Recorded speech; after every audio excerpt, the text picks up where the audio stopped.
This one is about catalyst.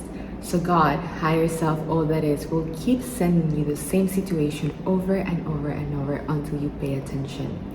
Because sometimes this is the only way to wake up your system into what actual reality is, which is infinite unconditional love, infinite wealth consciousness, love, support, friendship, abundance. It's all yours. And if you insist you're not worthy of it, if you insist that there's lack and there's a sense of incompletion and you need to go chasing for something, during all these taboo topics we talked about, and I suggest checking my video on how to heal to taboo topics. I'm going to link here or here. And if you choose to keep insisting into, I need to prove myself, I need to control reality. What is a rapist? Somebody that's trying to control reality by overtaking someone's energy.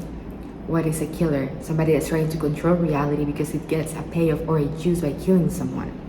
And going back to all these activities being inherently innocent because the person was in a level of consciousness where they didn't know better. There's something else that they could have responded to. Responsibility is the ability to respond. They responded exactly as the awareness they had in the moment led them to respond. So, killers inherently innocent. Rapists inherently innocent. Everything you do, you're inherently innocent. So if you feel guilt right now, this is an opportunity, a permission slip that you are completely forgiven. There's nothing to forgive. Because that was the best you could do for your soul's evolution. The only thing we can do from there is just choose differently. Is gain the awareness from the lesson or repeat the experience until it's too painful, until there's so much suffering that we actually pay attention. So use catalysts as opportunities to expand deeper and deeper into the true essence of your beingness, into the awake nature of flow. Because what makes us really happy is to be in a consistent state of flow. The flow state, athletes call it, or unconditional love, or world consciousness. Just being in the flow of the miraculous with whatever life throws at you and how you respond to that. You don't really want the girl, you just want to feel good. You don't really want the money, you want to feel good. You don't really want the trips. All these things are gonna come more and more as you embody more of the frequency of certainty, safety, knowingness, that all these things are for you. What you really want is just a sense of connection, a sense of authenticity, being able to expose yourself to the rest of yourself, because everybody is you. Every single avatar, character in your movie, you've placed them there because they are a mirror of where you're at right now.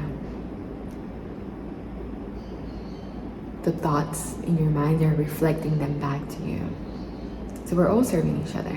So even the killer and the rapist were serving the being that they killed or raped by any frequency that soul had in the past of them being a killer or a rapist, and they chose to experience that, to be in the other side of the coin, to learn how it felt, because that was the highest opportunity they had to heal that situation. So it was a win-win for all parties. So every single thing that's happening in every single realm of Earth, we have many realms of Earth, celestial realms, purgatory realms, different hells, heavens. Things that are going on in the hells and purgatory realms are in perfect synchronicity. They're meant to be there for a reason. Don't let your catalyst become a hellish realm. Been there many times. Don't let it get there.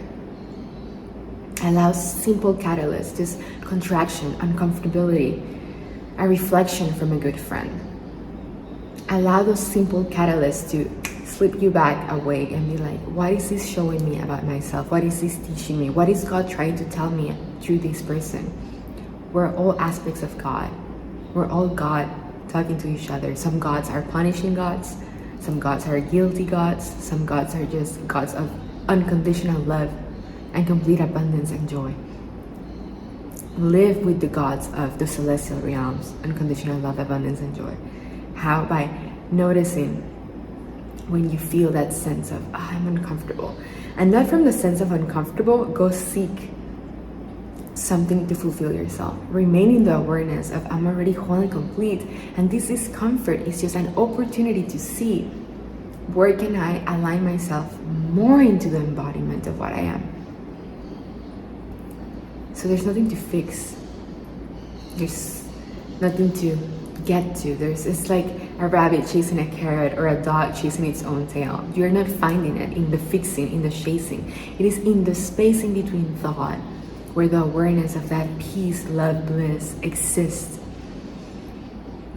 And whenever we go unconscious, whenever we forget, whenever there's a sense of I need to achieve this or I need to get this to feel that sense of completion, that's when our energy gets murky. And then there's urgency, and when you start seeing your frequency instead of complete utmost peace and flow and magnetism shift into that sense of there's something that I need to do to feel good, that's when you have the message from higher self: slow down, breathe, relax, drop into your body, and allow yourself to be in the space of bliss that you already are. And from that space of bliss, then there's the opportunity to co-create. Then there's the opportunity to reach out and extend love and extend joy and extend play with others, which are only other mirrors of you. Why all these things in society or lower hells? There are many societies, many parallel realities, and we all abide by in the world of our beliefs with the people that are in consensus agreement of aligned realities of those beliefs. And what about those hells in which people choose to, again, kill and rape and murder and lie and steal and manipulate, and those really, really lower hells? Because they're not feeling good, they want to feel good, and their consciousness is telling them that by thy action, that's the only way they're gonna feel good. They don't know any better. They don't have the awareness, the consciousness, the closeness to God, love, light to know that there's a different way to feel good, that there doesn't have to be any control, any fear. You don't need to overtake somebody's energy to feel good. You have more than enough. Everybody has enough connection to source. Everybody's whole and complete. And how can you dive deeper more into that? Transmuting those lower hells, negative frequencies into more embodiment of all that is divine light that you are. Be aware of those catalysts. Notice the simple movements of discomfort. Notice your contractions and get excited. Just a contraction. Yes, a friend called me out in my bullshit. Yes, I was in this dynamic in conversation and somebody said something that triggered me. Yes, exciting. Opportunity for next level. Opportunity to see, how can I grow from this? How can I abide more into love, wealth, God consciousness from this? And when I say wealth, it's not money. Don't get me wrong. There's many people with lots of money and they're completely unhappy, heartbroken. Because money is neutral. Hawkins says it calibrates at 200. When I say wealth consciousness, I mean a wealth of spirituality, a wealth of health, a wealth of loving relationships, a wealth of connection to yourself and God, a wealth of well-being. Love is the infinite resource, and when you abide in that loving wealth consciousness of knowing that that's what you are, there's no lack. Then everything that you do arises from flow. Everything aligns and conspires to co-create your highest timeline and reality, because you're not trying to force or manipulate or change somebody's behavior. You're being true to what you are. And again, what you do to another, you do to yourself. So by trying to control somebody's behavior, you're controlling yourself. So you're lowering yourself into a lower realm of hell. Why not abide in heaven? Why not abide in unconditional love? Where you have free will, you are free will. When you don't owe anybody anything, nobody owes anything to you, and everything harmonizes from excitement, harmony, and embodiment. The universe arranges itself through embodiment. It's in perfect balance without your help. And the only thing you need to do or get to do is to express your highest joy every moment. And from that love, giving and receiving, you'll always be in the right place at the right time, talking to the right person, doing what you love. So this invitation is, look at any area of your life that you don't enjoy and ask yourself, where am I acting from control? Where am I acting from fear? Where am I still acting from lack? Where do I still believe that I am not the embodiment of love and wealth consciousness? Where am I placing my power in something outside of myself?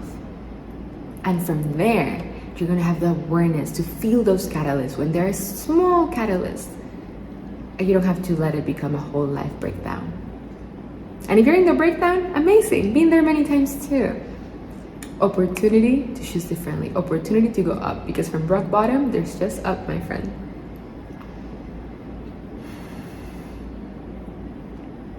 I love you. And I love you because I love myself. It's just a symbol. There comes a point where saying I love you becomes meaningless because love is all there is.